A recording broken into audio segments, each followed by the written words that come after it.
The courtroom air hung thick with a scent of polished oak and stale coffee, a suffocating blend that clung to my skin like guilt.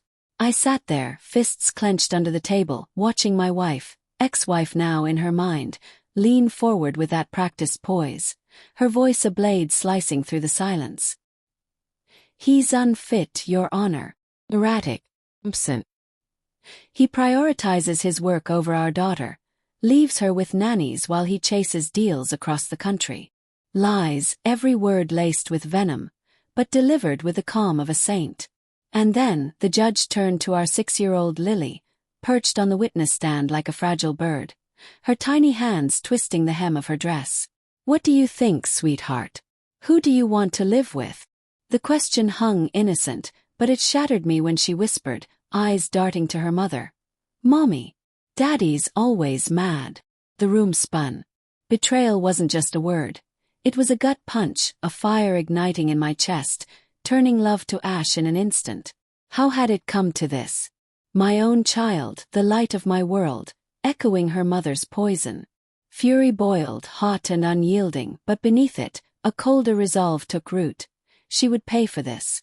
I stumbled out of the courthouse into the blistering afternoon sun, the verdict echoing in my ears like a death knell. Sole custody to her. Visitation for me, supervised as if I were some monster. The papers crinkled in my hand, a legal noose. My phone buzzed. A text from Sarah, my soon-to-be ex. "It's for the best, Mark. Move on. Move on." After 12 years of building a life together, of sacrificing weekends for her dreams while she climbed the corporate ladder, I'd been the one changing diapers at 3 a.m., reading bedtime stories until my voice cracked. Unfit. The word burned. I drove home. No, to the empty apartment I'd rented after she kicked me out, gripping the wheel until my knuckles whitened. Heartbreak clawed at me, a raw, gaping wound. How could she twist our life into this narrative? And Lily. God, Lily. Was it manipulation? Had Sarah whispered lies into her ear during those girls' nights, while I was away on business? Doubt crept in, mingling with resentment. I poured a scotch, the amber liquid swirling like my thoughts. Revenge flickered, a dark seed. Not violence, no, that was too crude. Something smarter, something that would unravel her from the inside out, just as she'd done to me. That night sleep evaded me. The apartment was a tomb. Bare walls, a lumpy mattress, the distant hum of traffic mocking my isolation. I paced, replaying the court scene in my mind. Lily's voice so small, so certain. "Daddy's always mad." Was I? Maybe. The arguments had escalated. Sarah's late nights at the office, her colleague texts pinging at odd hours. I'd suspected an affair, but proof. Elusive. Humiliation washed over me anew. She'd painted me as the villain to our friends, our family. Whispers at gatherings. Poor Sarah, dealing with Mark's temper. Obsession took hold. I booted up my laptop, fingers flying over keys. Her social media locked, but I knew her habits. A quick search revealed her LinkedIn, promoted to VP at that flashy tech firm. Good for her. Or was it? I delved deeper into public records, old emails I'd archived. There it was, a thread from 2 years back, flirtatious banter with her boss, Ethan. Nothing explicit, but the subtext screamed. Heartbreak twisted into anger, sharp and focused. She hadn't just left me. She'd orchestrated my downfall to hide her own sins. Morning brought a fragile calm. I met my lawyer, Tom, at a dingy diner, the clatter of plates underscoring our hushed tones.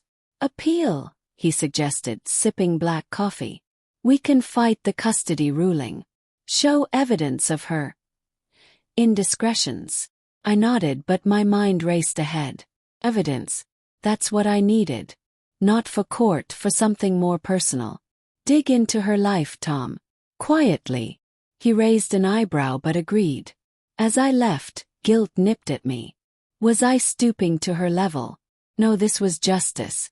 Back at the apartment, I mapped it out in a notebook, pages filling with frantic scrawls.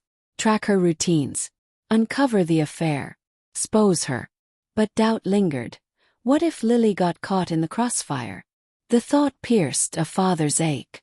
I loved her more than revenge, but the betrayal festered, turning love to a weapon. Days blurred into a haze of surveillance. I'd park outside our old house, her house now, the colonial with the wraparound porch where we'd dreamed of growing old. Through binoculars, I watched Sarah usher Lily to school, her laughter floating on the breeze, a sound that once warmed me now fueling resentment. Evenings, she'd meet Ethan at upscale bars, their touches lingering too long. I snapped photos, grainy but damning. Inner conflict raged.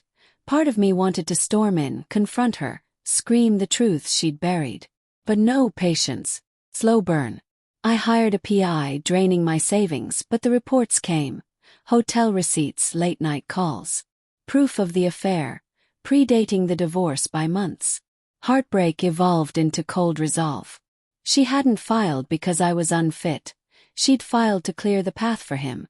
One rainy evening I couldn't resist. Supervised visitation at a park. A neutral ground turned battlefield. Lily ran to me, her pigtails bouncing, and for a moment the world righted. "Daddy," she squealed, hugging my legs. But Sarah hovered, arms crossed, her eyes wary. "Be good, sweetie." We played on the swings, her giggles a bomb, but when I asked casually, "Does Mommy have a new friend?" her face clouded. "Uncle Ethan. He makes Mommy happy." The words landed like shrapnel. Suppressed rage simmered. "That's nice," I managed, voice steady. Inside, obsession deepened. Ethan. Wealthy, charming, the antithesis of my blue-collar roots turned executive grind. He'd stolen my family. They'd both pay. Back home, plans crystallized. Not physical harm, that would make me the monster she claimed. No, something poetic. Ruin her career, her reputation, just as she'd ruined mine. I pored over the PI's files. Ethan's company had shady dealings. Off-the-books accounts hinted at embezzlement. Sarah was involved. Subtle hints in emails. Moral conflict gnawed. Exposing this could hurt Lily financially. But resentment won. I anonymous tipped a journalist friend, planting seeds. Check into Technova's finances. Tension built, quiet and insidious. Nights I'd stare at the ceiling, fantasies playing out. Her face crumpling as the scandal broke, Ethan arrested, custody revisited. Doubt whispered. Was this vengeance or madness? Guilt over Lily tugged, but the betrayal's scar hardened my heart.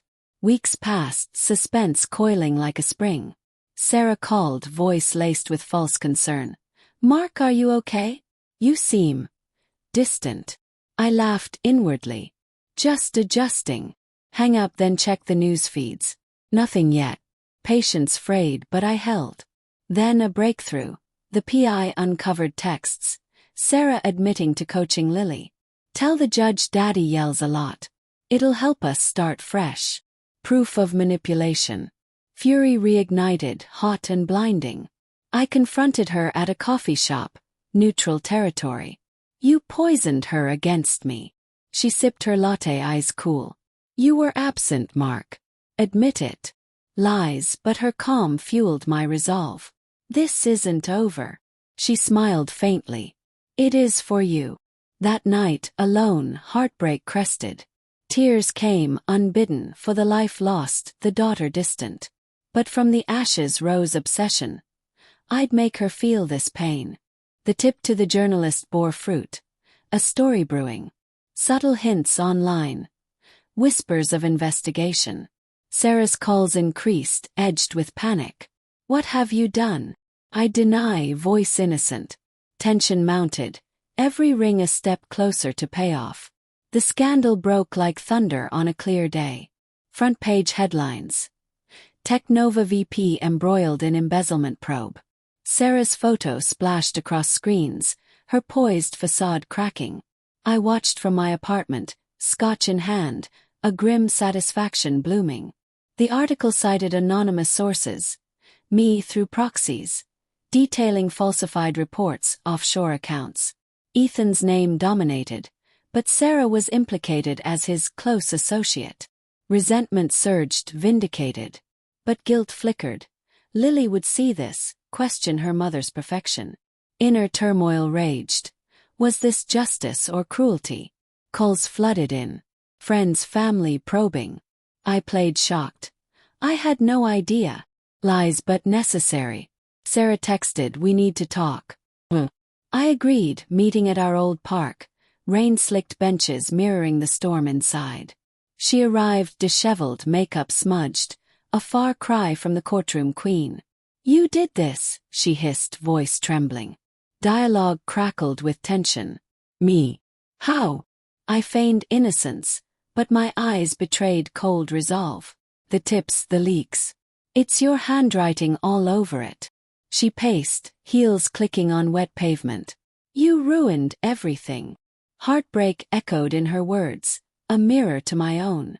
For a moment pity stirred, layered characters. Her affair born of my absences, perhaps. But no. Betrayal cut too deep.